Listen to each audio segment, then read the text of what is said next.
Hello, friends, and welcome to the Quiet Ascent. I'm Gregor Zarowitz, and I'm here to walk beside you a while, along with my friend Michael Henderson, a genuine creative soul on this earth, man who participated in the wonderful project that is called PlanetSide 2 for many years as a lead video game developer, then decided to take a step back and continue his creative drive through other means. Nowadays, he's building tabletop RPGs and finding many and varied ways to channel his creative drive into the world. This is a conversation all about that creative drive and the distraction that this world can drive us to that takes us places we don't want to be. Michael's a good friend. I've had him on a few times now, by which I mean the previous version of this podcast called the Deeg Podcast. We're reborn. We're back to continue the conversation, and I couldn't imagine a better place to start than with my friend, Michael Henderson, who I bring to you now. So the act of creation is something that I've long felt the pull toward. It is my lifeblood. I remember back when I used to live in New Hampshire at some point in my life. I've lived all over the place in the United States, but I was maybe, 8-ish, 8 to 12-ish. And I remember making animations in like Flash or some similar program at the time. Mm-hmm. And it was just like, I remember it like a car that was like 2D side scroller dodging explosions. And I was just like doing this for no one other than myself later on in life. So fast forward to maybe early 2000s. And I was doing modding of Tribes, which was a kind of a cult classic now. But it was a game that was set in the sci-fi universe, or set in the Star Siege universe in particular. And I was creating like skins for it, but I was doing it in Paint. So like MS Paint,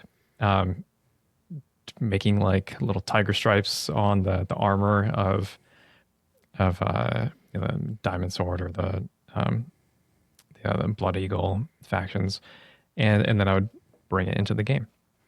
And that the learning process, like learning how to do that, I don't know. It's that compulsion to just have your hands on something and to express a side of you that can otherwise like seek or see no expression, like it is deep within you. It's within your mind or your spirit or your soul or whatever, but it needs to be released. So doing that through video games, which is another passion, is something that I constantly had the good fortune to do, and carry that forward even further. And I'm still creating, and I need to do it. What happens if you don't?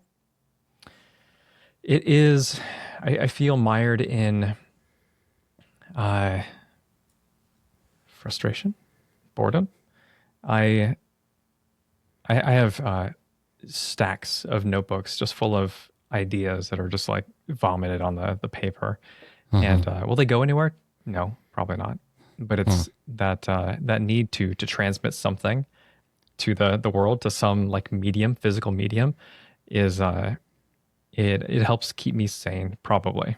I was watching a different podcast with it's the dude from Vsauce, whose name I can never remember, and then Hannah Fry. It's called Everything Else is Science. And they were talking about how boredom is a state of frustration with the inability to do something else, basically. So when you're sitting in a doctor's office, you have to be there. You're waiting for your appointment, but there's nothing else that you can do. And that boredom has some real implications as it comes to your mental state. And you do that too long, go insane. So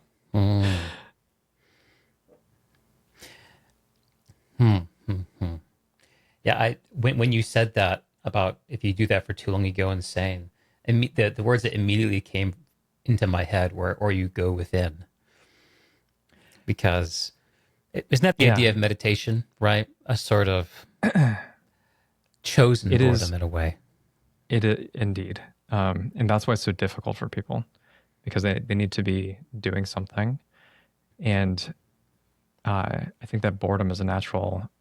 It is a frustration with wanting to do something else, and we live in a world right now that is just so buzzing with need, getting pulled in every direction, the Mm-hmm. notifications and what's on the Mm-hmm. news, or just the anxiety of trying to live. It Mm-hmm. is difficult to find stillness and be able to sit in it, and the brain has a definite desire to keep being fed information because ultimately it's like a predictive model, so it needs to analyze and yeah create What's a predictive model? your brain. Say more about that. I, s- I'm okay. I probably shouldn't because I'm only like I'm not deeply immersed and invested Yeah, in fine. the in this sort of We're thing. just guys talking. But if you sit too long with nothing to do, you will, for example, uh, delve into your memories, right? So you're thinking about things that happened to you. They could be notable moments in your life, and your brain is trying to dig something up. And if it doesn't have any, so and you might be imagining every step of something that has happened to you in the past because it needs to process. It needs to have an awareness of what's going on, even if that awareness is make believe. Uh, at least, at least that's some of what I was able to glean from that aforementioned podcast. Got it. Got it. Yeah, we are all telling our story, Mm. and it's all formed from this murky stuff inside. Yeah, I'm curious about this sort of axis of boredom and creation. Um, how much of the desire to create do you sense is something that uh, eliminates boredom, or the purpose is to destroy that boredom, versus how much of it is based on an outward expression and satisfaction of seeing something that's within you actually outside of you? So I think the latter is probably masking the former. So Mm. when I send something into the world, other people get their hands on it, and I can see their reactions to it, and I know that I did that. There is some sort of feedback loop that is taking place that makes me feel all warm and fuzzy, and I think if we want to take it back to like a really like base level, what are we looking for from the culture or the communities that we immerse ourselves in? Maybe like approval, societal status, just validation as like Hmm. that what you are doing has some sort of value. A connection. And right, uh, and I think that by virtue of creating, it is on some level a way to to kind of gather that that justification that I what I am doing does have value. Now, it's a little bit different if I'm just like writing on a page, right? And nobody's gonna ever see these notebooks. I Hmm. don't feel compelled to post them on social media. It might be fun, but going through and just putting words on paper, uh, oftentimes it's about a game that I want to create or a story that I want to someday write. And or maybe it's just like a something that I think doesn't exist right now that I don't want to forget later. So I need an anchor somewhere. And then years from now, I'll flip back through these notebooks and I'll say like, "Oh, wow. I used to be really creative." That's a true story. I did that like Back months ago before at the this point. candle flickered. Yeah. Yeah, well, what's interesting is that creativity gets tempered by everything that you experience in life. So whatever you write is a little bit of a time capsule into to what you have experienced, Mm-hmm. and it's an opportunity to learn from your previous states of self, and maybe revisit something that you've lost. Like, I don't think about this sort of thing anymore. Why don't I think about it? Because it hasn't been top of mind with the way that I live my life now. So being able to revisit that time capsule is super cool too. Mm-hmm. To recall yourself. Mm. Mm-hmm. Yeah, yeah.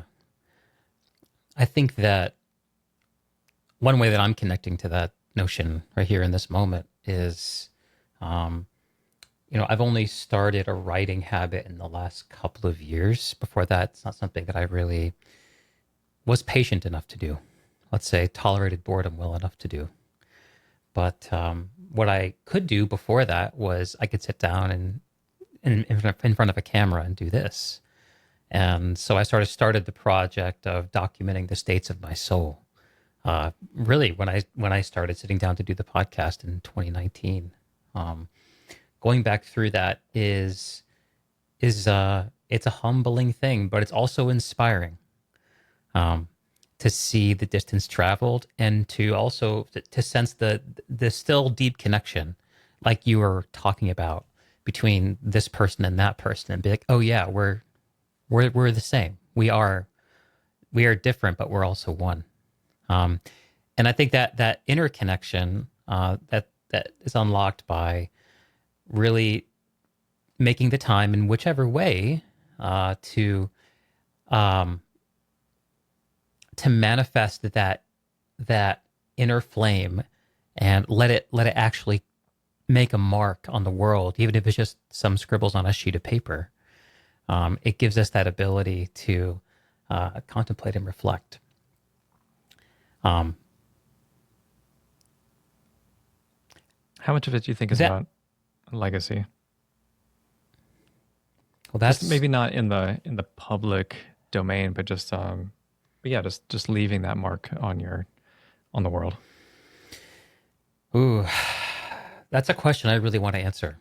Um, I'm I'm certain that it has something to do with ego, and my ego is someone who I'm still getting to know. Um, One of the things that happens to me, actually, it's sort of a I've heard it said that your biggest opportunities will present themselves to you over and over again until you actually rise to them. And one of these things in my life is I have this ego skill where I can just sort of decide that I am in a certain place and embody and act that. And what that does is that sets me up to have my ego checked. Uh-huh. And I find things and learn things, and I realize, oh, actually, I'm not the man I thought I was. I'm not the man that I uh, allowed my imagination to inhabit. And the challenge then is, what do you do with that information? And I actually received some feedback this week on something, a creative project I've been working on that's had me re-looking at things, and I'm trying to find out what the next step is. In terms of legacy, it's a big word, and I don't know how I avoided him for so many years, but I got turned on to Tony Robbins stuff kind of recently, and one of the things that he talks about are the kind of main wishes that drive people's behaviors. And a useful way that he talks about them is by saying that, essentially, and Tony, I'm sorry if I'm getting this wrong, essentially that people, a lot of people are unconsciously acting out a wish for sort of stability and security.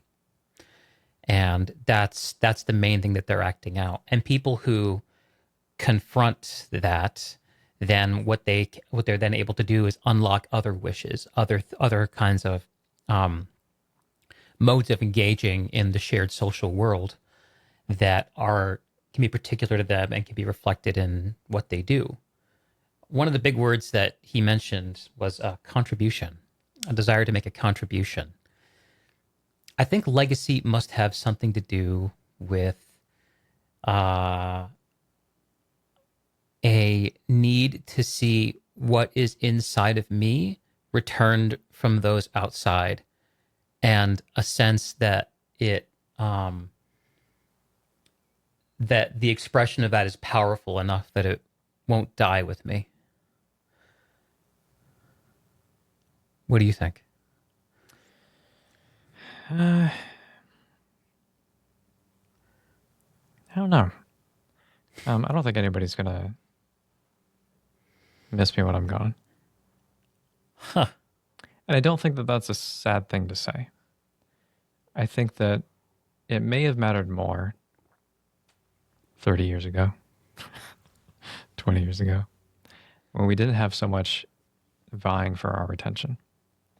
I'm at a point in my life where people are dying. You know, it's family, and you know we're getting older. We'll get there. Mm-hmm. And I don't really have. Okay, so this might be a little bit of a me thing, or probably a lot of a bit of a me thing, but I am a person who is very. I don't need many people. Like I need one person. And I'm fortunate enough to have found that person. Congratulations, by the way. Something a lot of Thanks. people don't get to. It took a while. Feel ya. And I don't have a strong. So family is important, but at the same time, I am on a side of the family where I've kind of always just been doing my own thing. I have an uncle that's like this too. Lives off in the middle of nowhere, and he gets his own gets his own cable television because of some tinfoil stuff that he hooked up. Like he's one of those people who just does everything off grid or whatever. Yeah. Character. I'm not like that. But point being is that I do have a connection to my family, but I don't feel compelled to spend time with them, to interact with them, to be kind of in that social circle. And I've never really felt strongly about that at all. I have a son who, okay, I said I only need one person. I need one person plus How old? The children that I've created, or the child. He's 13. Yeah, so That's an age. It is an age, indeed. But do you like being a dad? Oh yeah. It's good. It reveals a lot about your. I don't know if actually. Okay, I say it reveals a lot about yourself, which is probably true. But also, it's a great tool for training. Practice is a cultivated skill. It is not a talent. Or patience, rather. Yeah. Yeah. A teacher. Mm-hmm. Yes. Yep. Okay. But yeah, so I don't know who is going to mourn me when I'm gone. I think that it's easy to move on because there's just a lot demanding our attention. Mm-hmm. Now, will my actions have consequences? Will it have made a ripple throughout the universe? Yeah, probably. I see that already. Like people who I've connected with through my YouTube channel, just as an example, inspired them to like get a job in a certain industry, and because of that, they did really cool things, and that's going to forever impact their life. Yeah. But at the same time, I like, okay, we all have some role to play. I just don't. Maybe I just don't care that much about what I leave behind. Maybe it is just a me thing. So, what prompted you to ask me about legacy? Because I think that a lot of people are trying to figure out why they do the things that they do. And legacy does seem to be like a strong motivator for a lot of people, especially if you, I don't know. So you in particular are a very introspective dude. And, Thank you, I think. and I think that that is a skill that, that a lot of folks don't, uh, don't have. And because of that, there tends to be grasping for like, how do I find value? And then legacy is Hmm. one of those things that like constantly peeks its head up whenever you are having that sort of trouble. So yeah, just curiosity, I suppose. Sure, sure. Yeah. Well, there's of course the generalizable sense of it, whereas I suspect as human beings, we're all looking for a sense of place, of being somewhere where we can belong, of purpose, having some sense of specificity. Why me here? Those desires become more powerful than boredom suppression, to link back to what you were talking about earlier. I don't know. This is maybe just a story for my life. I think it's a cycle that a lot of folks are embroiled in because, as you said, world is increasingly more distracted and distractible. It's just the technology of distraction has never been more powerful and enticing. Uh, and that so much of the kind of creative expression that we're talking about can't even begin to take shape until we stop shaping ourselves with sort of mere entertainments where a story of my life was that sense of meaning and being connected to the world was something that it was my primary struggle for about 20 years, I would say, from the time that I kind of left high school until I started to develop a theory of why me, why here. And my response to that was that absent like a good reason, it's like, oh, might as well enjoy the ride, right? And so that looked like all the base things we're familiar with, a lot of video games, a lot of junk food, stuff like that. Um, but uh, what ended up happening was I had a medical emergency. And coming out of that, I understood really clearly that I was at a juncture where I could start to make a choice to change something and to develop a reason to live, or I could allow my life to start petering out, allow things to really let go the final mile. And even though I didn't have an answer to the question of why live, I chose it. And I started trickling my way through and finding it. Um, the question of legacy is something that started to interest me when I had an experience while I was after this recognition, and while I was, I guess it would have been about 2 years ago.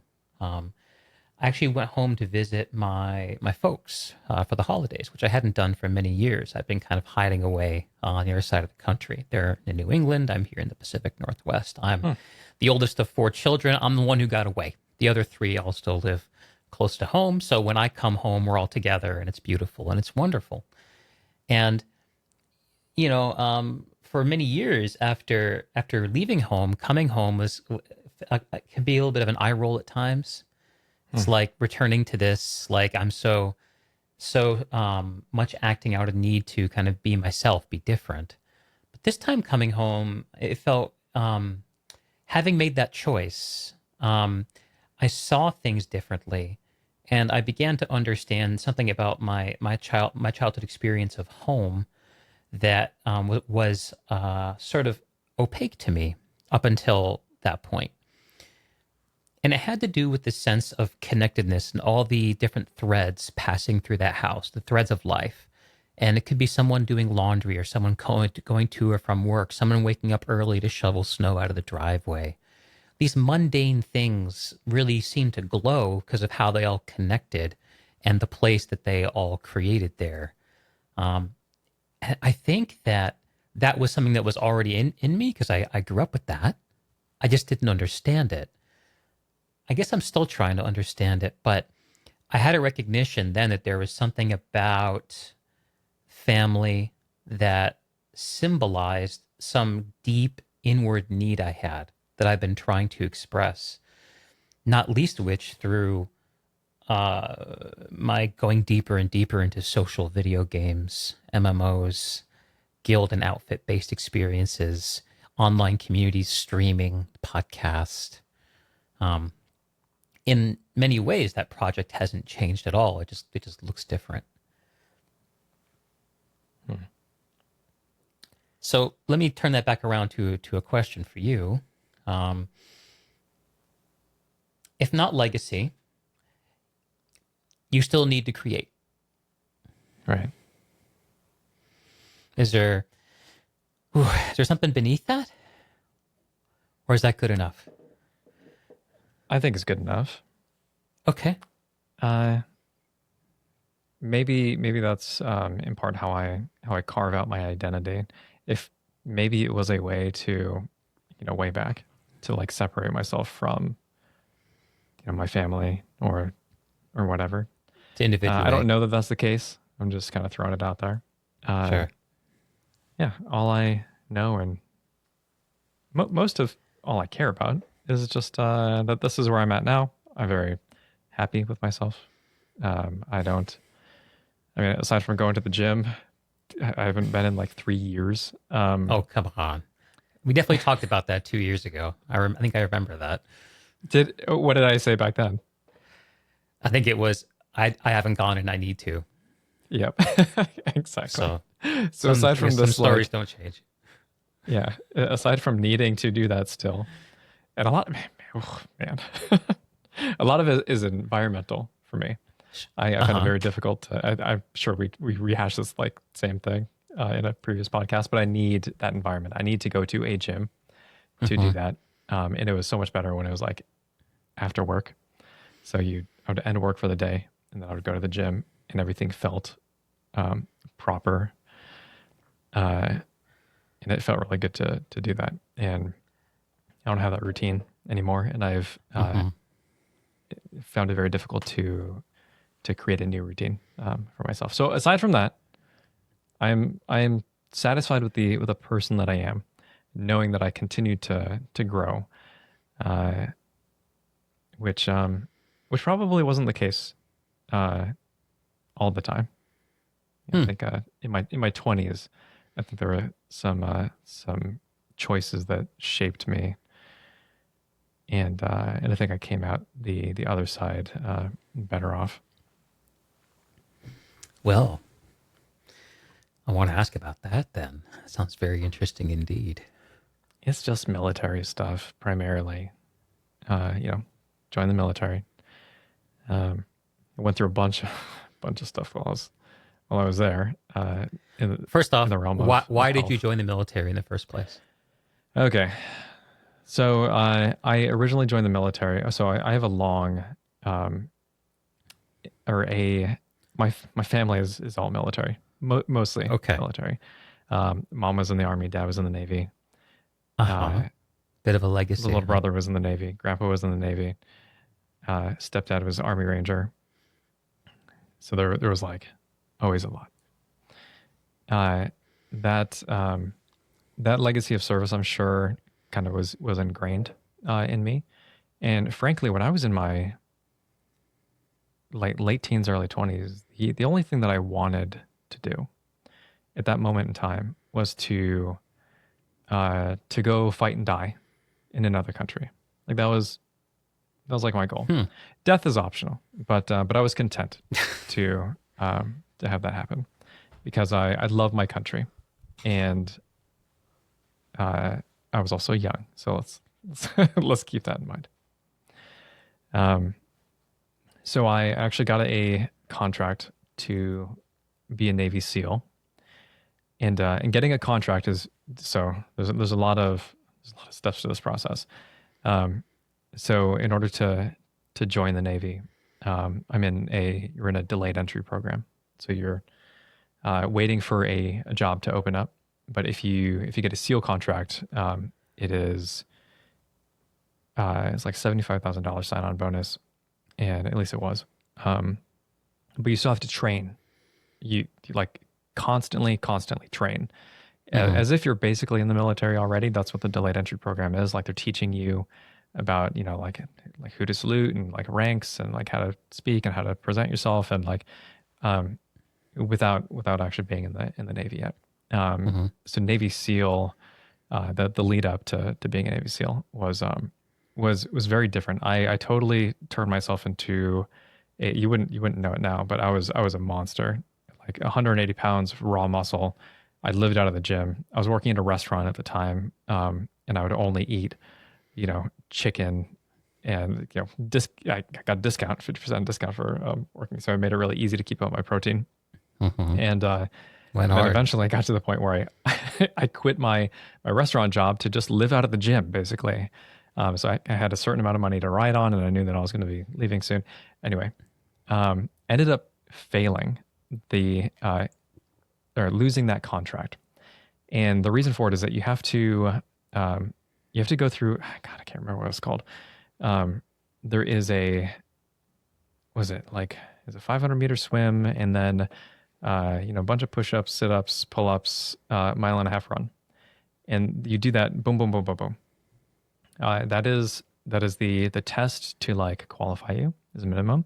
And then every time you go, like every week, you have to go take that test and qualify. Not only qualify, but exceed. Like you need to, like it needs to be like putting on pants. You just need to be able to do that. So they really try to get you into that place prior to going to Navy SEAL training and BUDS training, which is actually in Coronado, California. And my body was not able to keep up with the changes. So I got like really nasty shin splints in my shins, obviously. And I could not run anymore. I couldn't meet that time. So every impact is like knives, daggers being twisted inside. And so I go in and try to do the test, fail the run, got so upset that I did the test again the same day. So the whole thing, just did it all again to fail the run the second time. This is a 3-strike you're out situation, and you got to run this every week. So I already had 2 strikes the same day. It was not a good decision to do that. I should have tried to like let my body heal. So that last week, I was like doing exercises. I was just laying off the run, trying to build up the muscle around my shins, and like the tibia, and just kind of in that ballpark, and so that I would be able to do the run and succeed and get back on track. I wasn't able to do it. Like the shin splints didn't go away. My bones, I was not an athlete prior to that, and my bone density just wasn't having it. So ended up failing that, and I had already quit my job at this point. So I said, "Hey, give me whatever job. I just need to get in the Navy. I need to make a living." And they're like, "Okay, submariner." They gave me. I was going to be a comm tech on a submarine, and then I go in. Is like there's always jobs for submariners, and so I go in. They say that in 2 years you could try again. Actually, in boot camp you could try again to pass this test. But in 2 years of service, you have another opportunity. I'm like, okay, cool. Go to basic training. I talked to them about doing Navy, or like doing getting back on the track with a Navy SEAL. There was an extra note, like a footnote here, is that one time during training, I gave up. And this was a raw moment for me. And I don't know, I mean, if you've ever trained, like really trained, and but it, it has an emotional toll on you. Mhm. It wears you down. I was swimming, we were just like infinitely swimming in this lap pool. And it got to some point where I was just I questioned, like, what am I doing? I don't like, why am I subjecting myself to this every day? I get pulled out of the pool. Uh, and then my petty officer looks at me and says, I can't want this more than you do. And at that point I was like, Roger that. Like I understand. But that note, like a crisis of heart, failed me from being able to take the test again in basic training. I could have still taken it 2 years into my service. But once I got into the Navy, past basic training, go in, start doing my sea school, my intestines exploded, Oh, essentially. And yeah, just rupture. Like I have a scar that's like, you know, 6 or 7 inches or something like that. oh. Um, it was yeah, it jacked me up. And what's funny is that when you're new and you go to your school, people think that you're malingering. Like they think that you're looking for an excuse out because this happens to so many people. So because of that, they didn't take my claims seriously. I ended up going into septic shock twice. I remember being at the Morale, Welfare, and Recreation Center. It's just a place that you like go and hang out, playing Smash Bros. Or whatever. I was just like shivering uncontrollably. They had to wheel me out in a gurney and take me to the hospital. I remember sitting in at one of the hospitals, sitting in a stretcher or a stretcher or gurney, I can't remember, whatever, in the middle of a hallway because I didn't have any more rooms. And I saw as I lifted up my arm, I was totally incoherent, just like my brain was not working right. It was just melting down. I would lift up my arm and I would see white wash all the pigment in my skin away. And then when I put my arm down, it would come back. It was like a lava lamp. And I remember calling my dad and saying, I think I'm dying. And and much more than that, I couldn't remember. They gave me they try to give me uh, pills to like deal with the fever. I vomited them up. I The doctor was angry because I couldn't give him a straight answer to anything because like gobbledygook just nothing was working. I was very close to death, uh, and eventually fixed that. But I spent months trying to figure out what the condition was. And what's funny is that the first test that I ever got was a test with like a CT scan. Uh, they it was also the test that would have immediately saw my problem if they ran it with contrast, which they did not. So they run the CT scan, they don't see anything out of ordinary. But I had two massive abscesses in my abdominal area. I remember in the hospital where they're like, "Wow, this is a problem." They asked like, "How can you walk?" I said, "I can't really." And Groton, Connecticut, or submarine based in London, in Groton, is built on a hill, and I Hmm. had to get to class every day, and the steps are slick ice. Every moment, like just slight jarring, would send just a needle up through my guts, and I would shriek in pain. I I couldn't help it, and it was something. What an Uh, experience. yeah. So anyway, eventually I ended up getting out of the Navy. So they But they like cleaned me out, sewed me up. I'm on limited duty for a long time, so they're not going to be a contact on the submarine, uh, which or radioman. I can't remember. But I ended up being in the public affairs office, and public affairs was great. I got to be a photojournalist. I got to shepherd celebrities and politicians or like around the wait. base. Can I interrupt you for a second? I'm not Yeah. putting something together.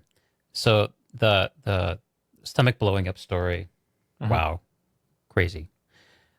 You said that that being a ComTech didn't last. Why are those things connected, or is this just a crazy thing that happened to you in Oh, an I never experience? completed my schooling to Oh, actually okay, do got that it, because got it. this medical ordeal was Okay, happening. got Yeah, it. after things got jacked up, I got moved to limited duty, which means that they're Hmm. trying to figure out what to do with you. You're either going to get processed out or get a different job. So my limited duty command uh, later on, once I proved that I'm not just an absolute scumbag, which a lot of people are, my roommate just kleptomaniac. It was it was pretty bad. Um, Normally they would go around the base like your day to day job is just like being janitors. But eventually, like when a spot opens up at another command, if they need people who from limited duty, they'll send over people who are like actually deserve it. I Hmm. went over to public affairs office and ended up being the work center supervisor, which like put me in charge of people who are higher ranked than me, which is just entertaining. That's because I have a very strong work ethic, I'll say. Um, and but it was great. It was a lot of fun. Got Blue Jacket of the Quarter, which is like an award. Got awards for my writing and photojournalism and Navy Achievement Medal and blah blah blah blah. So Finally, it was lucky good. break, something that went well for you. Right. It was an interesting twist of fate, Uh huh. and then I ended up with a like well they gave me a choice. They said that I can, because my condition is like I'm going to be on medicine for the rest of my life, which is Okay, fine. It's not a big deal. Um, for the stomach thing. for the stomach thing, yeah, unfortunately, it's because they cut out like part of my intestines. It's called the cecum. It helps like form things inside your body. So I don't have like the bile salts that I need anymore. Ah, And sure. my intestines didn't adapt to that. So I have to like put fake salt in my Supplement. bodies. Yeah. Sure. Okay. Um, or else really bad things happen. But the they gave me the choice to I can get out of the Navy, which I ended up doing, or I could stay there and just be at some job that'll never go anywhere. That will like you're checking people off in the cafeteria or whatever. Like yeah, you can be in the Navy and you get all the benefits and whatever, but there's no ambition. There's Hmm. nothing greater that you can do, and you can't be on a boat because you have to bring medicine and the space is limited. So I was like, yeah, no, get me out of here. I got stuff to do. And then we carried on. That's quite an arc, brother. It's funny you mentioned the thing about Strike Two Mhm. with the that showing up in the day of finding out if you were a SEAL or not. Um, we moved past it. Obviously, it's hard to. That's a heartbreak of heartbreaks, man. It was That's an really rough at the time. identity like shattering experience. Yeah. It's really real stuff. And that sense you had of getting back and doing it again that same day, um, I get it. I get it. It's because I mean, I'm inferring that it's because that part of you couldn't tolerate that change of identity. It's like, no, no, absolutely not. Absolutely not. I've disciplined myself. Like, I know who I am. I do what I say I'm going to do, and I'm doing this. Yeah. No, it was unacceptable for me to fail. And Yeah. then once it happened, the frustration, the emotion motivates me to do it again instead of playing it safe, taking the weak, trying to, strengthen. Um, yeah, that level-headedness is not it's not something that I was super great at way back. Much better at it now though. We tend to find it with age, don't we? Yeah. Or it finds us. So, strike two. you make a change to to work on a submarine, and your body says, nope, not doing that either. Um, and then you find this. I think part of the story that so yes, the decision to say I'm not going to choose to live a life on default. I'm going to I need to chase. I understand that decision. But there's something that happened after the second strike, which to me I sort of see strike two as almost like the stomach thing. It's like that's my second try to make this life work. And then you had to turn as a supervisor, and some things about that went really well. It sounds like not well enough that it gave your life purpose, but it must have told you something about yourself or confirmed something about yourself. I have a sense that there's some sort of cosmic sense of humor sometimes where the things that don't work for reasons that are completely inexplainable are nevertheless here to tell us something important that we need to pay attention to. And I gotta just imagine there is something in that experience that taught you about the person you were going to become. So I was, while I was in the public affairs office, I also had a little column in the paper um, called it's a stupid name. It was the Sailor's Game Locker. I did video game reviews um, on it, so I got to like play game. It's research, play games. Write about them, express that. Yeah, Um, yeah. and then I was also that's when I started the YouTube channel. So I was Ah, doing stuff mostly for fun at that point, but but yeah, it. So there was clearly like that earlier motivation to play games and to write and to be creative. Some of that was certainly lost during my military arc. At the right. start, the desires were different. It was just like I know that I can help protect the country, and that I would be good at it because I'm fairly athletic or whatever I was telling myself at the time. Hmm. Um, and then it was it was like an interesting twist of fate. It was like, hey, uh, not right now. There's some other stuff that Yeah, maybe you should look at. yeah. It feels to me like you went into that experience with the story of I'm going to make the world better, protect this country, whatever you want to call that, with my body. Mhm. And then when that didn't work, it's almost like the decision to work on a sub was like, I'm going to do it with my hands still. There's something about being in the place where the thing is happening. And then when that didn't work and you found the experience that led you to the column and the YouTube channel, it's like you were trying out the idea of making the world better with your voice, with what you felt and thought. And as someone who's enjoyed your presence and your voice for years, like that, yes, yes. I mean, um, I think part of the reason that it's so easy for me to ask you to come onto this and be my first guest, like essentially re-debuting the podcast, is because I know you have a story to tell, brother. And even though we've talked for I don't know, like 12 to 15 hours of podcast before this, I I just know there's still a lot to there's still a lot of good to do there. Is the sense that I have from you. Certainly, I hope so. Yeah, yeah. That that legacy that you asked me about, I'm connecting that back a little bit to the family legacy that you found yourself in. That kind of chose you, that legacy of military.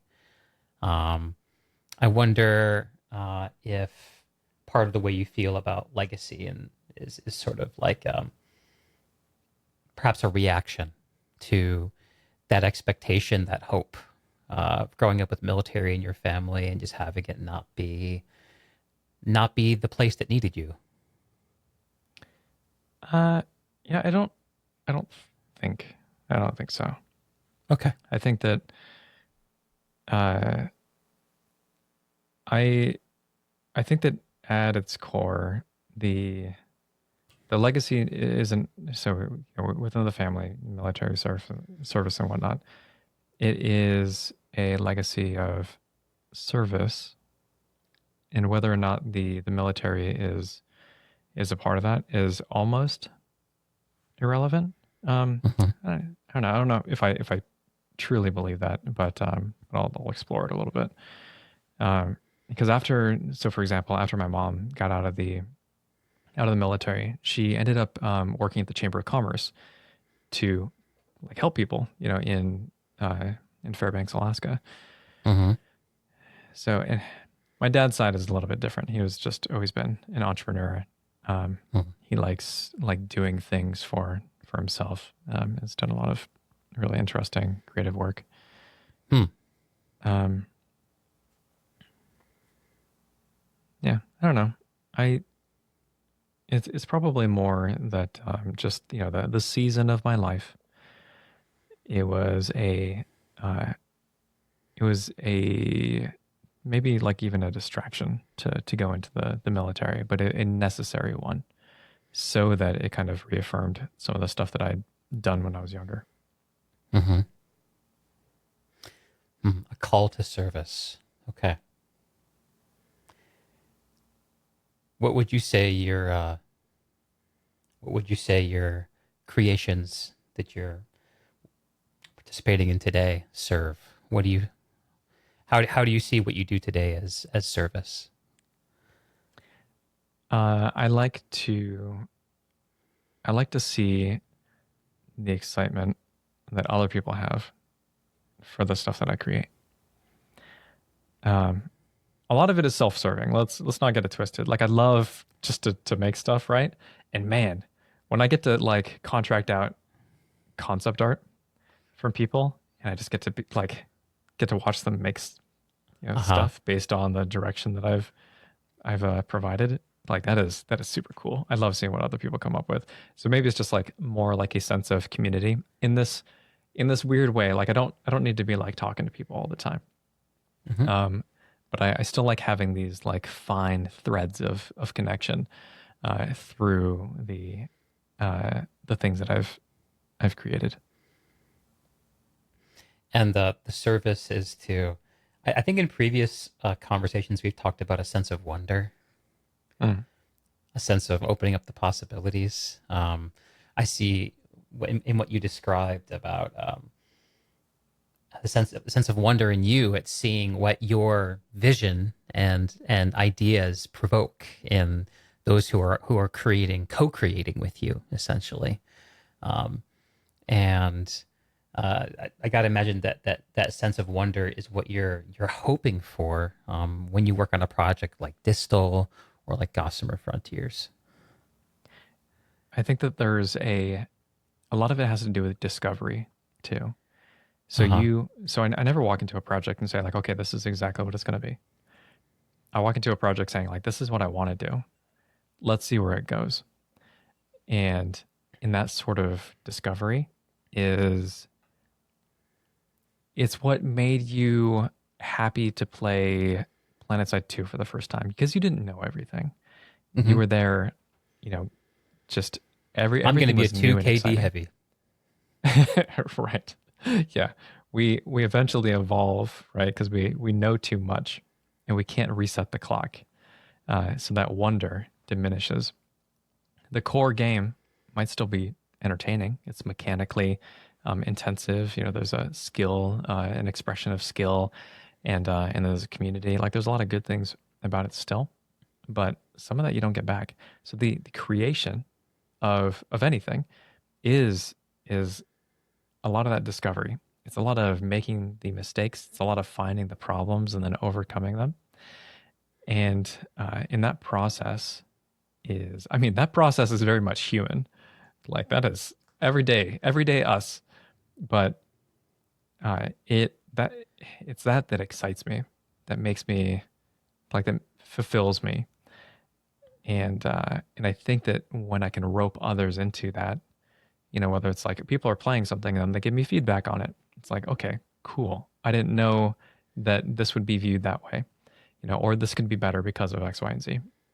Or when you're like, when I'm contracting art, it's just, I get a bunch of sketches back and saying like, okay, we can do this in a number of different ways. Which way do you want to go? It's like, okay, a little of this, and then can we make it more of this?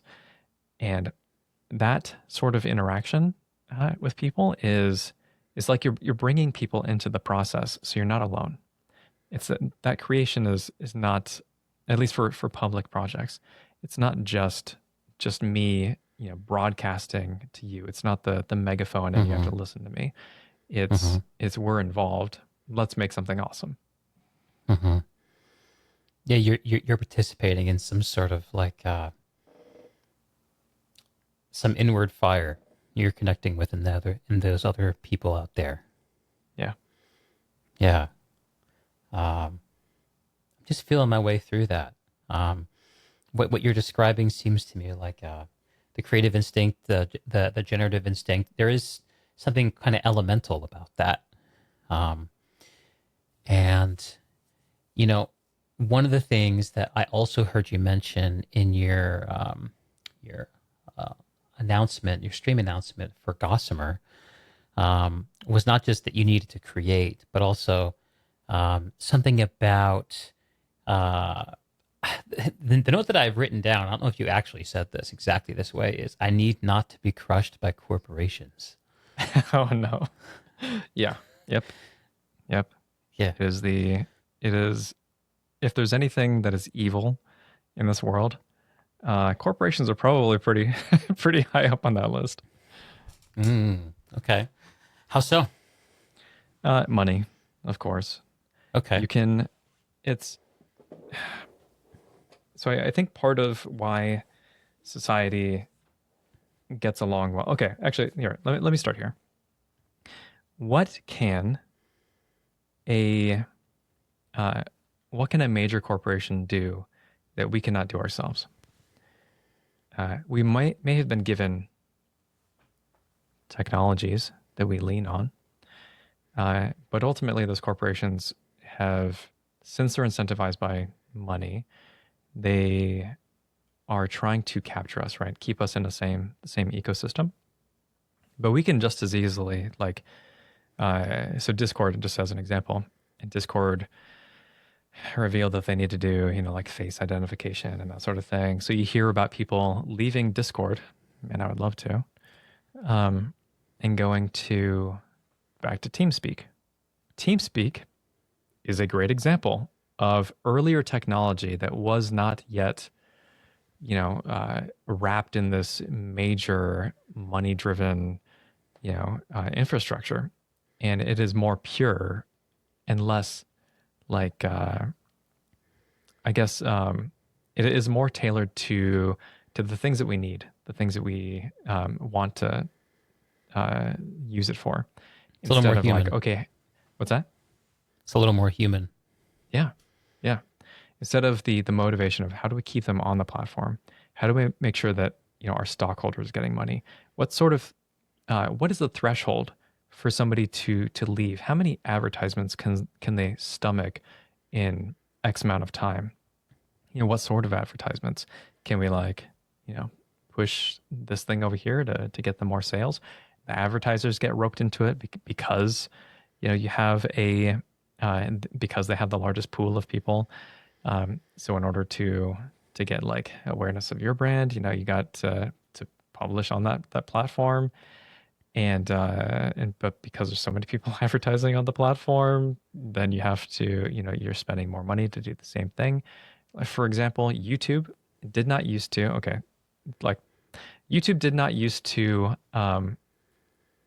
filter whose posts you get to see.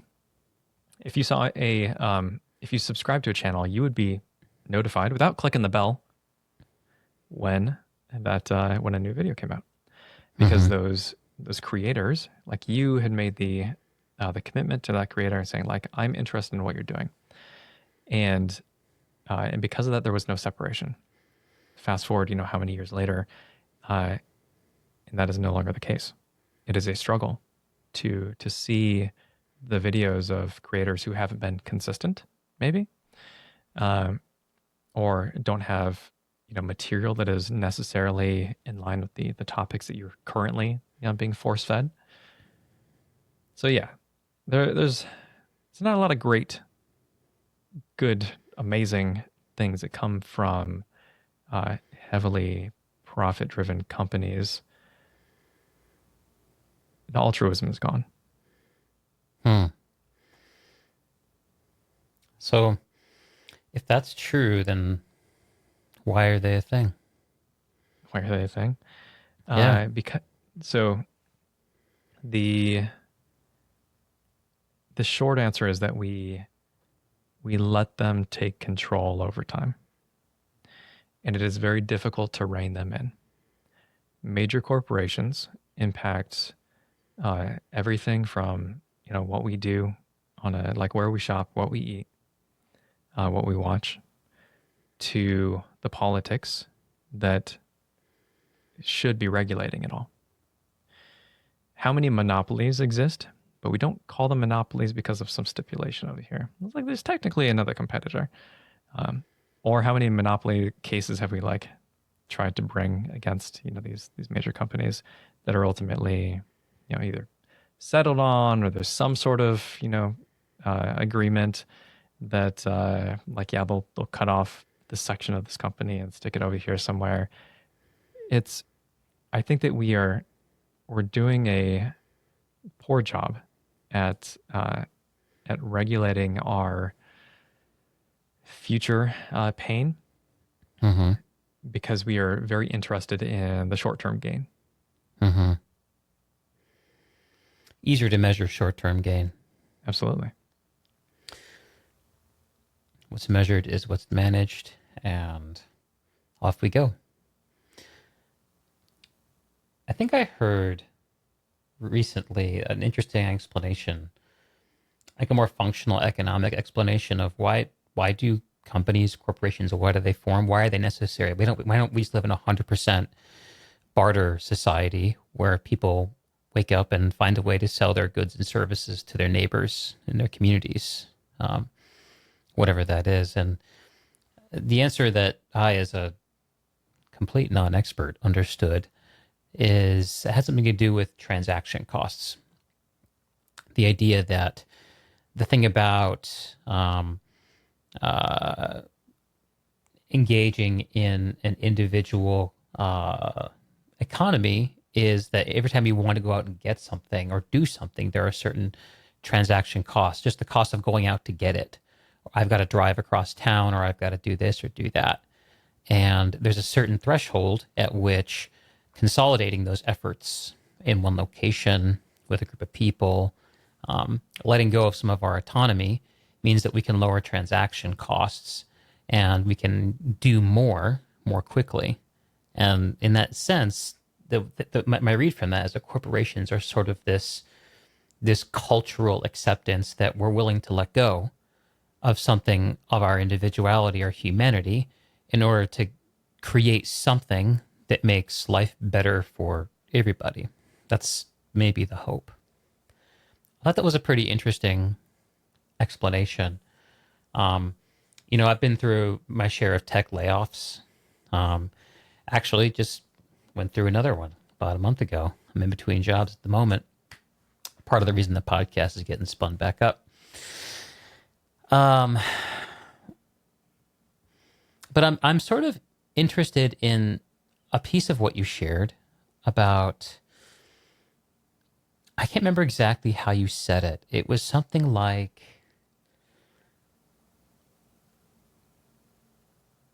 there's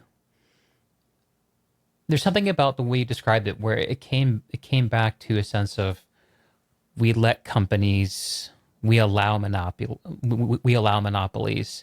we become distracted. We talked about advertisers. There's choice that's kind of wrapped up in that.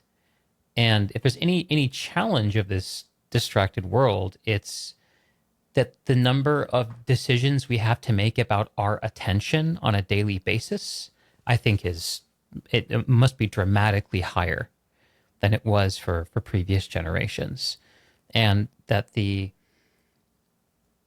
the autonomy that's available to us becomes a function of how diligently and effectively we can choose to focus our intention despite these distractions. And when I hear this kind of um, complaint about forces at the cultural and societal level, sometimes I don't know exactly what to do about it. I have this kind of conversation with my wife from time to time.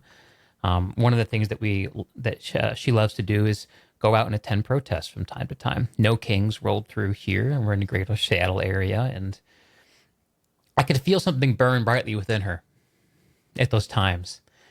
And I think that when something burns like that within us, it's requiring an expression. It's that generative creative instinct, perhaps, looking for an outward expression. And what we've decided between my wife and I is that when either of us feel that, no matter what it is, we have to do something. It's sort of like a little relationship covenant we keep for ourselves individually on behalf of our relationship and what we're doing together here on Earth. So, and I think that in this space in particular, where folks are going to be hearing us on their phones, they're going to be they're going to be watching us while they're doing daily quests or going for achievements or on their commutes into work, or out walking the dog, then the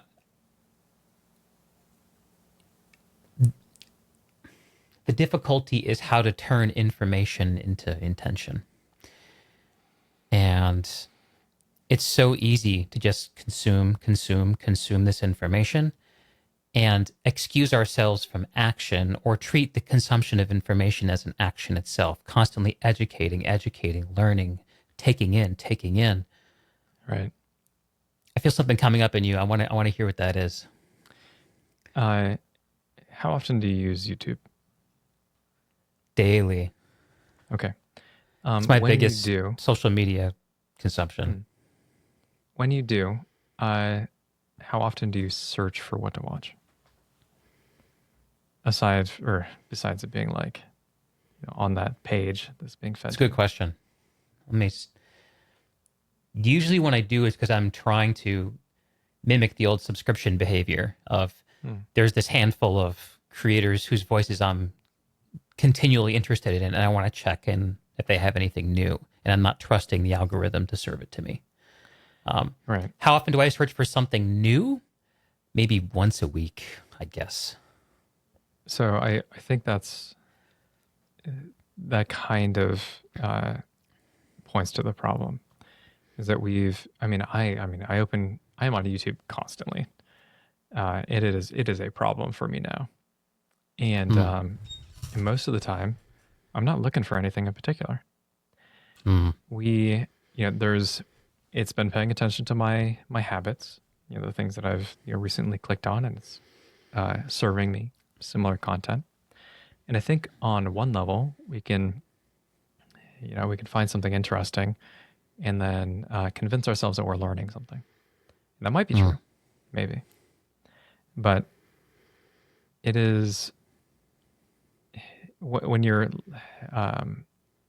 being fed what to learn, what to watch, without having any direction, or without issuing any direction of your own, you are becoming like a passive observer, and that information gets lost more quickly. It gets you give up control. You like willingly give up control of what you're doing for the sake of convenience. And this is just a broad problem that we have.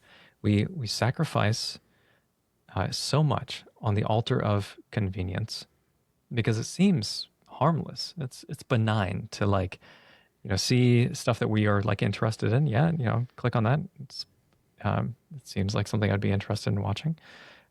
But we lose a little bit of ourselves, I think. TikTok is especially bad. Instagram is especially bad. Facebook is, who even knows how bad that is. We are being told, everything that we should be doing at any given moment. And what we it would behoove us to put ourselves in the driver's seat more. And when we want to learn something, we should type that into the search. We should do the groundwork to find the information instead of because it'll help us learn better. That's a big portion of it. But also it'll teach us not to waste so much time. It'll teach us not to be so complacent. It'll teach us that we have some sense of control over our lives, and it might just show us how much we've given up. Mm-hmm. I like that. I'm glad you got to a specific action. What the way you described as some small thing you can take. It's those small steps, I think, that what actually creates real change in our lives. The comparison point that I can think of for me is on my weight loss journey. What I had to do to lose over 300 pounds. You can't do it in a day. There are a few days I tried, but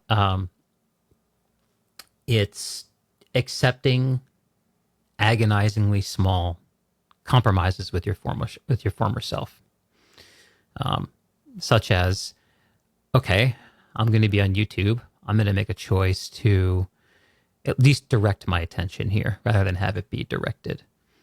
And that puts us into the driver's seat. And what does putting us into the driver's seat tend to do in your experience? It gives you a better understanding of, I think, the contrast, like how much you're giving up. So it'll allow you to, yeah, right. Sorry, go ahead. No, which is really important because you need. So it's so easy to get stuck into the trap of you're scrolling Instagram or TikTok or whatever, and you just keep scrolling because it is an easy action to take. Mm-hmm. Just the swipe of a thumb, and then you're fed something that it's tickling some part of your brain probably, but how well do you retain it? How much of that time is just wasted? And time is our most important asset. We're just like, we've given up so much in this recent age, and I don't like it's not necessarily a fault of our own. It is that we need to. So everything that we do is practice. You are the way that you sit in a chair. Oh man, is right. Yeah, the way that you choose to eat, when you choose to eat. Whether or not you grab the phone in the morning, when you wake up, like, do you even bring your phone into the room? Everything is practice, and you're not going to get it right, or like, you're not going to immediately get it right. You want to create habits by virtue of just small things. If you practice giving other people control, as an example, in what you watch or whatever, like, you will be more susceptible to doing that, and you will be, just everything needs to be thought of as practice. So try to, like, be kind to yourself. It's okay to fail, and frankly, failure is something that we should probably be very careful with how we frame. Right. But how you move through life is, it's either going to, put you in a place that maybe you don't want to be in, later on down the road, or hopefully it'll bring you closer, step by step, towards some place that you will be, like, proud of, happy with. Yeah, it's everything. Taking the small steps. Sometimes I like to think about things in the negative, not pejoratively, but just to see what the opposing force looks like. How would you describe what happens to a person who doesn't do that? What happens to a person who doesn't put themselves into their own driver's seat, agonizing by agonizing change? Who do you blame for your failings at that point. So I do believe that we oftentimes scapegoat our own responsibilities with, problems that we are aware of, and maybe even that we're working on. Um, but we say we convince ourselves that it's okay. Uh, so, for example, if you gotta be very careful with this because I don't want to speak too much out of turn. But if you have, if you're neurodivergent and you know that you have a specific type of behavior, like, oh, you get anxiety or anxious when you you don't have like all your ducks in a row for the day. And then you lash out at others, maybe, or maybe you're just like very insular and you feel bad about it. Having awareness that this is a behavior that you undergo means that the practice that you should be taking so that you don't feel like crap are those steps toward getting your ducks in a row. Like if you already know, if you've already done the self-analysis to figure out that you have a certain issue, then it's really just practice to keep trying to fix it. And sometimes we can, I'm saying fix it, but there isn't necessarily anything wrong, but it is a place that you probably yourself don't want to be. I think that some people, unfortunately, will end up in a situation where they say, oh, I'm like this, and therefore it's okay for me to hurt you this way. Like I just lash out because I'm in this place. X, Y. Yeah. Right. And there needs to be some ownership over what you do, because ultimately, like, it's your life. You have the time to do this, to take your life in some direction or another. And regardless of how strongly you feel about it, the things that you do are going to have an impact on others. And that's not the point that I'm trying to make, but just that it's an example.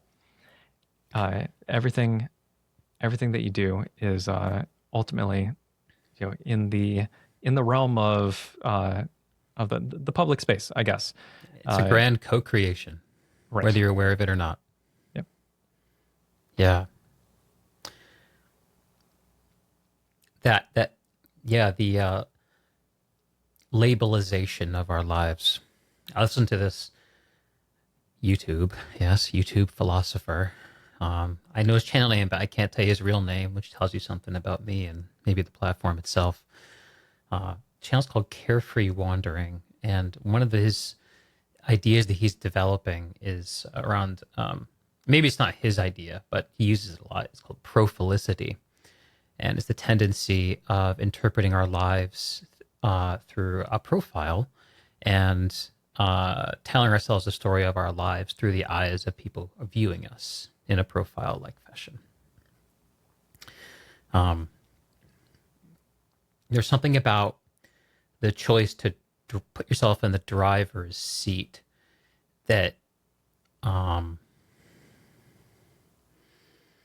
perhaps has a funny interaction with the profile, I think. Pull myself out of that little exploration. Here's the connection I was drawing to that, the personal connection that I was drawing, and maybe trying to wander towards. So I was diagnosed with ADHD at the age of 36, right? The conversation was something like this. Oh, it's been a little while. I've been in therapy for a number of years, and I'm looking for a new therapist. And I was like, oh, I'm not a therapist. I'm actually a psychiatrist. Oh, okay. That's fun. That's fine. Let's learn a little bit about each other, and starting to have a conversation. And after about 10, 15 minutes, this guy is like, bro, you have ADHD. And I said, what? I didn't even know you could get ADHD in your 30s. He's like, no, man, you've always had it. I'm just the first one to tell you. It's like, like, what? So, I mean, it was a short conversation. He's like, okay, go try some meds. And the meds worked for me, but I couldn't stay on them because of a reaction that I had. But that did provoke in me like a curiosity about my past, about my story and to retell my story. And I went, of course, to the tools I had. One of them, and I mean, we are sort of dogging on YouTube, but it also is like the greatest educational tool ever created. Yeah, and don't The take most it. powerful tool. Yeah, so like just to kind of punctuate that point a bit, YouTube is not like I'm not telling anybody to cold turkey anything that they're doing. And in fact, some of that behavior, like telling people like, oh, you shouldn't listen to Spotify, for example, because of Yeah. the relationship with ICE or whatever. Like all of that is there are extremes that people take, lines in the sand, but not everybody uh, should. You are not a bad person for not being able to do more than you were able to do. And understanding that depends on an understanding of who you are and where you are and what you are able to do. And best way to find that out is put yourself in the driver's seat. When I got that diagnosis, and I got curious and went to YouTube to understand more about it. I mean, of course, there's tons of ADHD content on YouTube. Like, you just got to trip and you fall over it. And most of what I saw didn't really help me that much. And it was a lot of content that it seemed what it seemed to be doing was trying to make me feel good about ADHD. Trying to, and there's sort of like the pithy ADHD is a superpower kind of idea. And that wasn't helpful to me at all. I'm not saying it doesn't have truth for many. It was not a help to me. What was a help was I looked up this one dude. His name is Dr. Russell Barkley. He's kind of like the stern grandpa of ADHD, and he gave me an explanation of what it is that I'd experienced that was robust and deep and helped me retell my own story and destigmatize myself. And also gave me real tools to actually do work with. He put me in the driver's seat rather than putting me in the passenger seat of saying, oh, you just are this and this thing drives you. And now you understand where you're being driven. But there's a difference when you sit down at any point in life, but especially to these social media platforms, as saying, am I riding along where I'm being taken, or am I driving this in some way that is going to go in a direction that I care about, that I'm choosing? Yeah. Kind of, I was pointing to, when you were mentioning just that putting you in the driver's seat. Yeah. It's too many people are looking for an excuse for the reasons that they're, an excuse for the things that they do, opposed to understanding why they do the things that they do. And now you have some sort of control, authority over your life to do, other things if you choose. Some people don't want that. They just want the excuse so that they can, wave it around and say like, I would be different, but I'm not. So what's that get them, deal with it. do you think? I do If they're think successful. I do think that it is a place where people start often, and I think that that's where people can get stuck. So it's good to know like why you might be doing the things that you do. So my girlfriend definitely has ADHD, and a lot of times we'll send me stuff that's just like, it's like, yes, that does like something that talks Look, about this is ADHD. me. Yeah. Well, she sends a lot of stuff that it's like, this is you, and I'm like, yeah, but I don't. I see. Well, okay, so It's not in a way that is like meant to demean or anything. It's just information.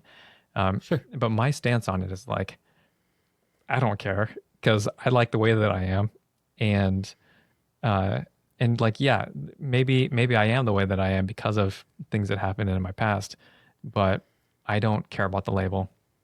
I don't need to let anything control me. And I like, even like what, you're talking about ADHD as a superpower. Yeah. What's interesting is that like I could see a lot of that in in the way that I think about things, and like other people Mm-hmm. don't have this same sort of, reactions or Mm-hmm. introspection or attention Mm-hmm. to detail. And like, yeah, those are all great things. I think probably it is a superpower. Um, but also like, I don't know, the labels are, to me, this is a very personal thing. I don't think that they're super helpful, especially when the spectrum is so broad that ADHD can mean so many different things based Sure. on how it manifests in a person. It's like, okay, Mm-hmm. well, like, yeah, like, oh, you're neurodivergent. What does that mean? Okay, well, it can mean any number of these things. I Mm-hmm. don't think that that is super helpful, but we can definitely get stuck in the diagnosis stage where we're trying to figure out exactly what's wrong with us. And I don't think that that's certainly not a healthy place to be. It might be a good Mm-hmm. on board, but you can't stay there. The information is not the cure. Right. Yep, the action is the cure. And that's in like a McLuhanist sense, the medium is the message. If there's anything that our social media platforms are teaching us, is that the information is the cure.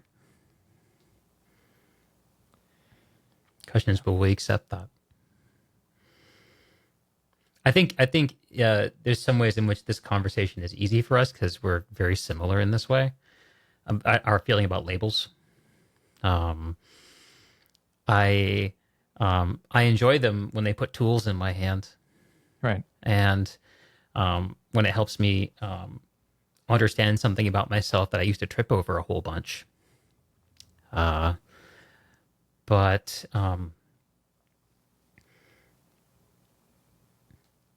yeah, so much of what's happening, and there's multiple orders of this expression, is now that everyone can communicate with everyone else everywhere instantaneously.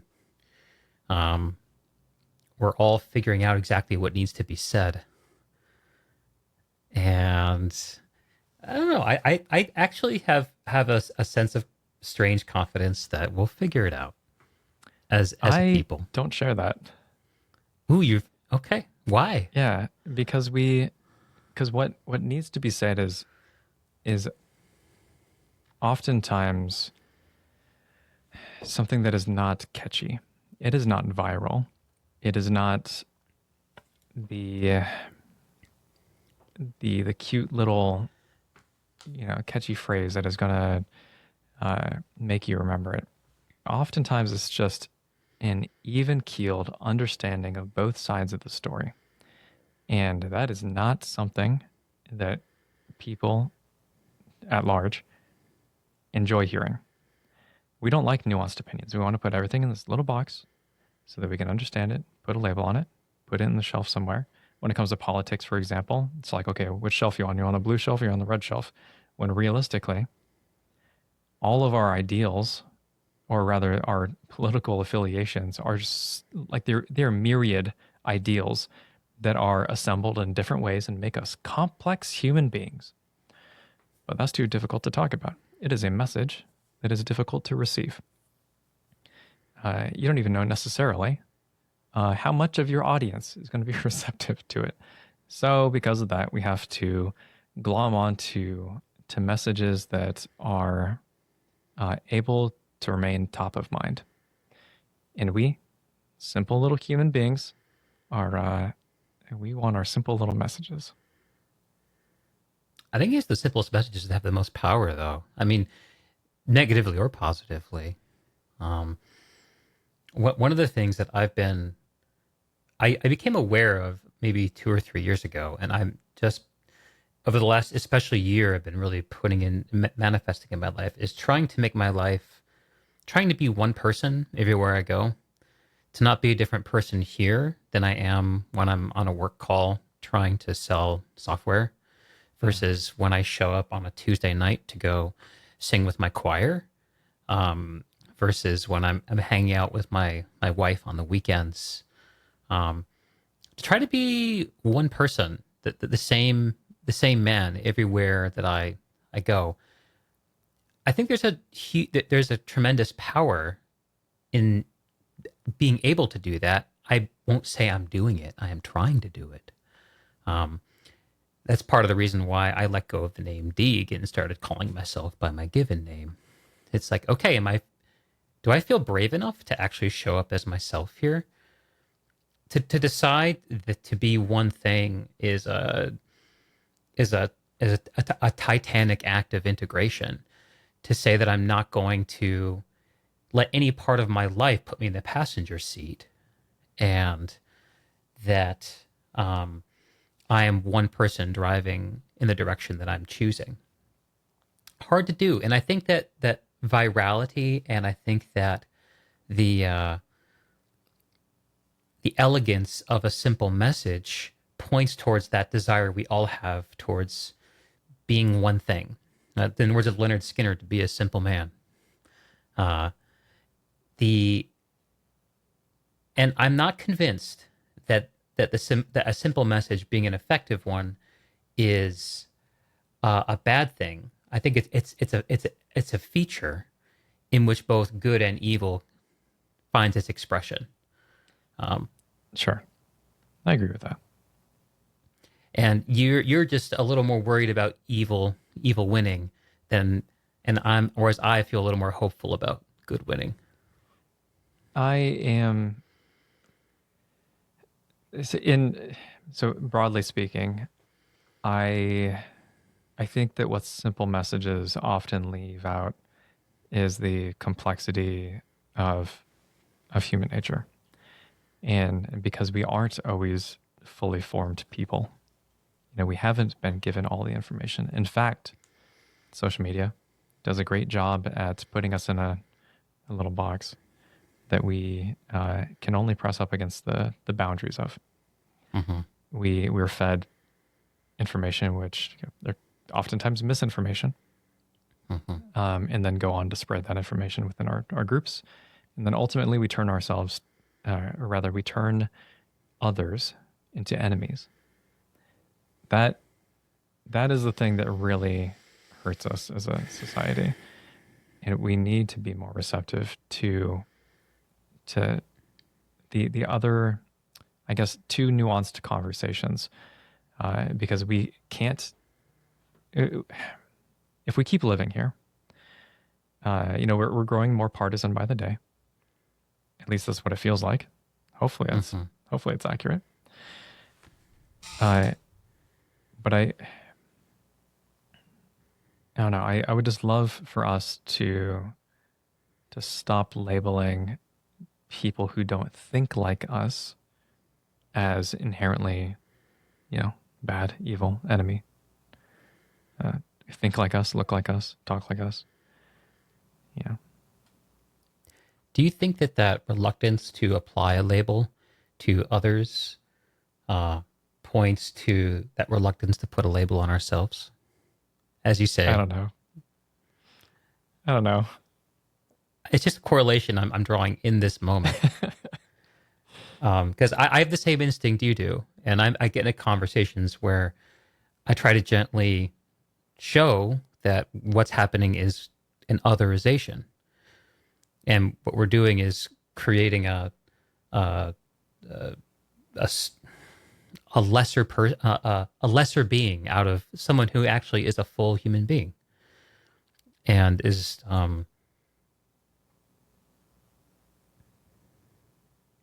as and human in all the ways that we are, good and bad. I get particularly lost in discussions where sort of categories of people are painted as being evil or wrong or misinformed or misunderstanding, because if they were good, they would feel the way that I feel or act the way that I act.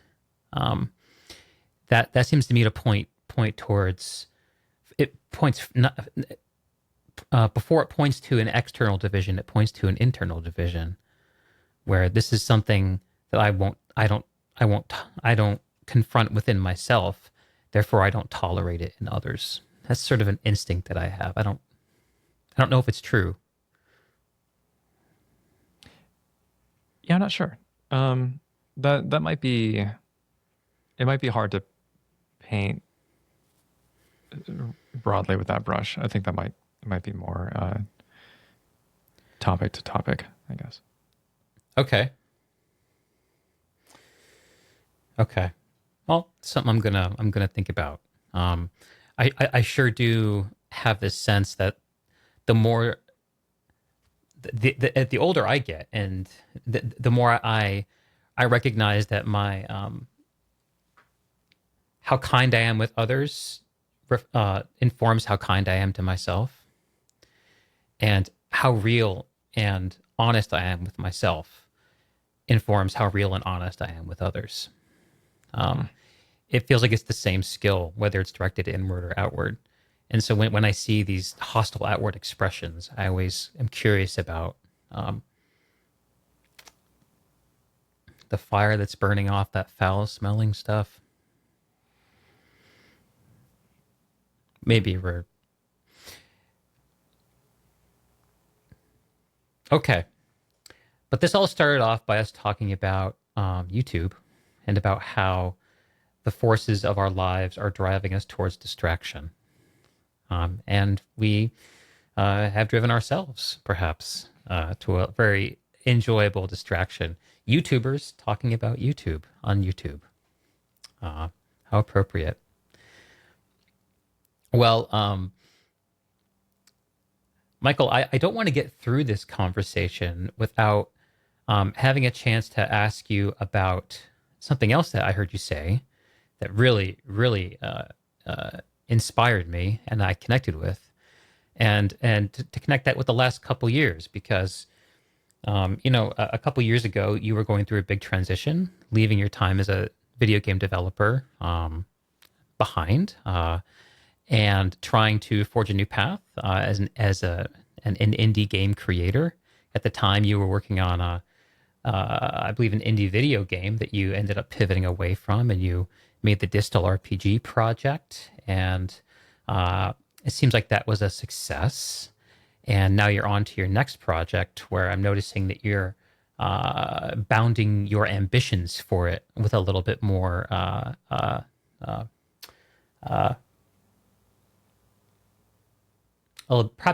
not sure if clarity is the right word, but it seems like you're making a decision about where it starts and ends in a very conscientious way. But the thing that I want to learn about that in context of is this thing that you said. I think it was when you were talking to Sirius in the interview you did with Commander Sirius very recently. Shout out to Commander Sirius. Um, God bless that man and his devotion to that community, to PlanetSide community.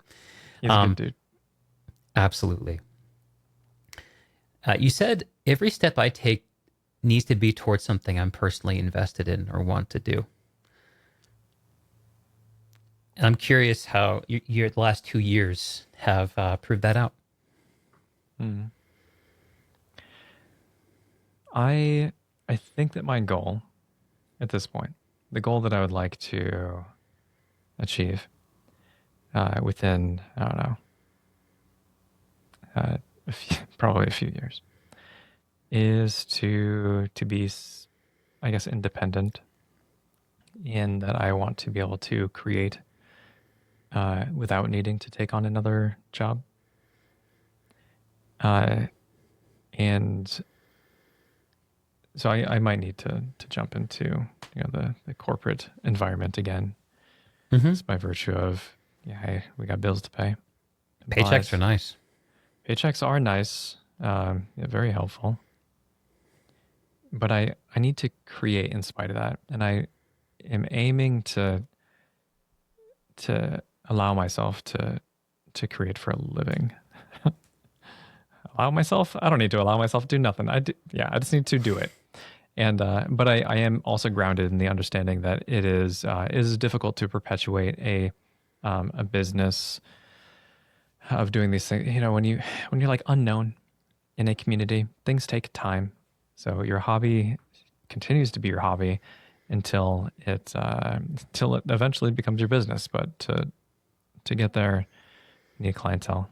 You need time to build the things that you uh, need to build. You need the ability to sustain yourself.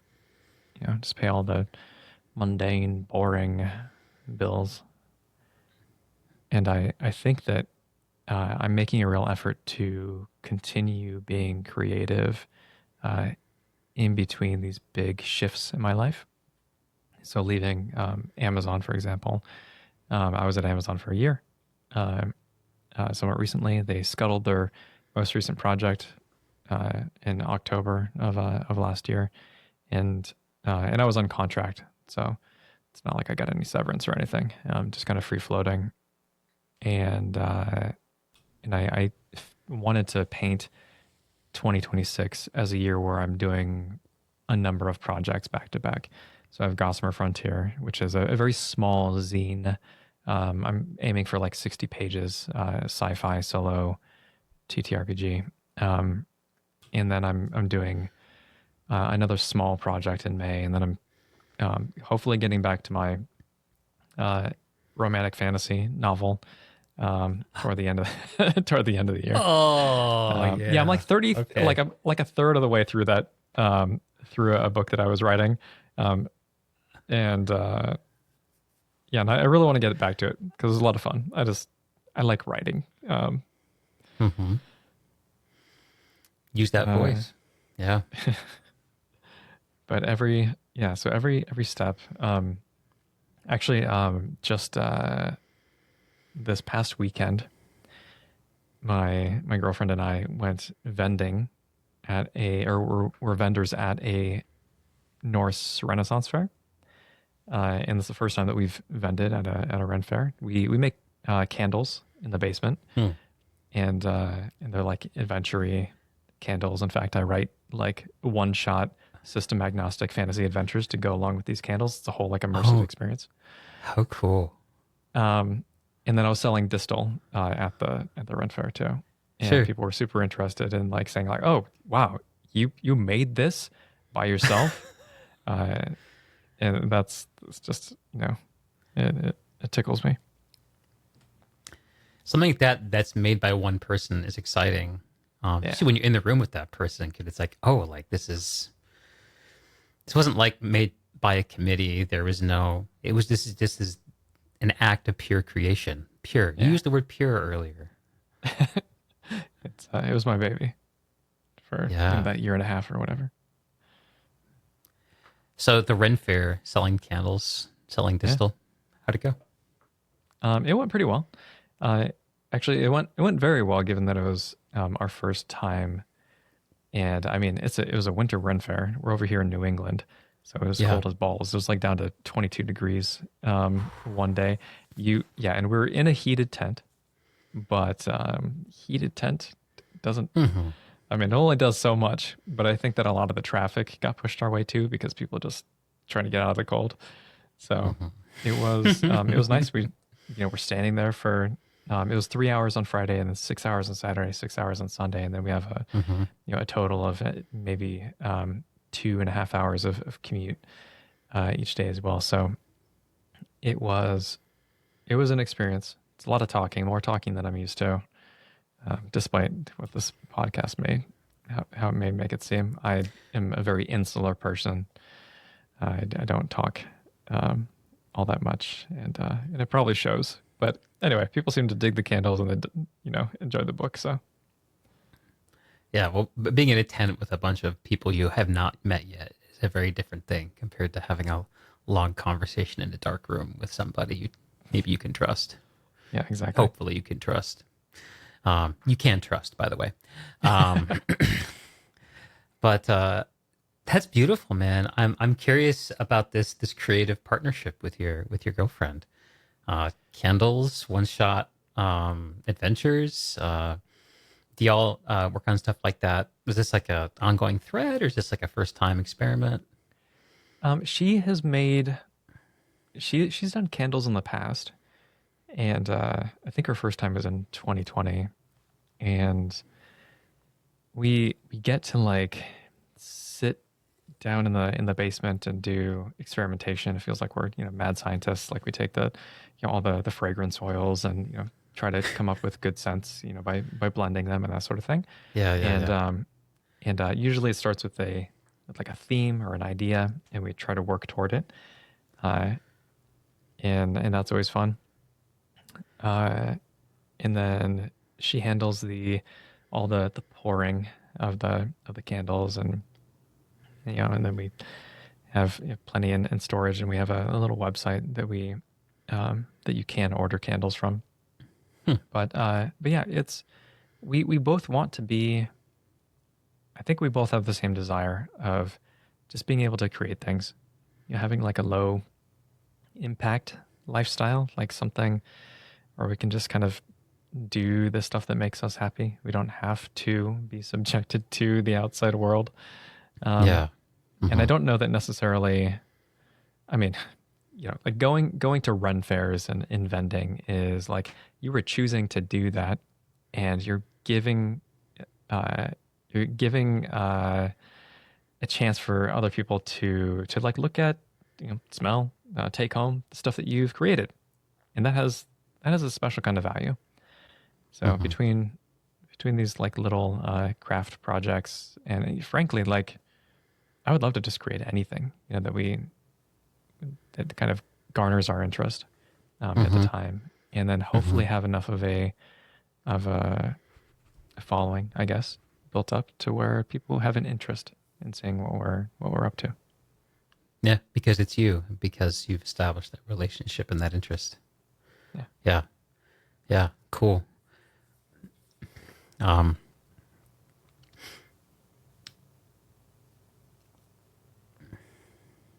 Something you said tickled something in my brain. I'm seeing if I can find it again. No, I'll come back to it later if it returns. So does the experience at the Ren Fair, does that take you towards something you are personally invested in or want to do?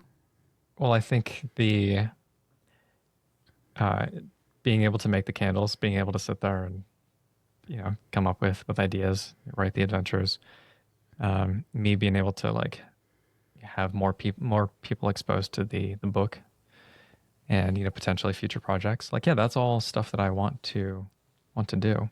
Can't support myself from it Yet. but maybe eventually, as we build connections with other people, as we start attending more events and get into the habit. We learned a lot from vending this first time, and we have some ideas on how to improve our setup and how much of stuff to bring. Which was like we brought a lot of stuff, and then the next day we're like, we don't need this. We have neither the table space nor the amount of people walking through the door to purchase X, Y, and Z. So we knowing those we're honing our craft, I would say, is going to bring us closer to that goal of just being able to create for a living. So you would say your girlfriend shares in that goal with you. You both have that Yeah. drive towards creative instinct. That's what you feel you're here to do, and you're looking for the ways to do that. Yeah, absolutely. Is your son, do you feel like he's like you in that way? Yeah. I don't know. I hope so. He likes to create stuff, but I think that he might be caught up in needing to show things to like only like create for others versus create for himself. And I think you have to have both.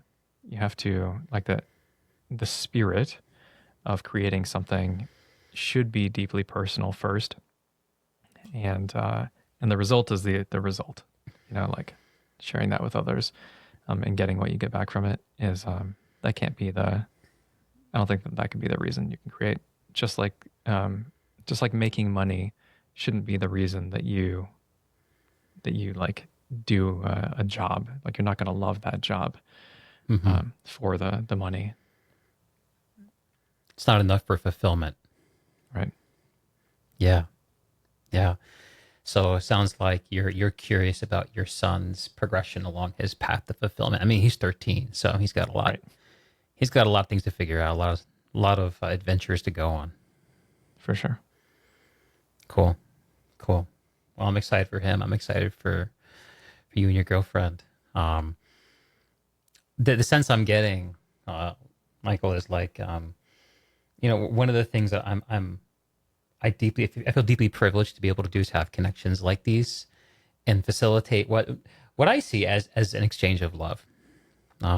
It's a goodwill.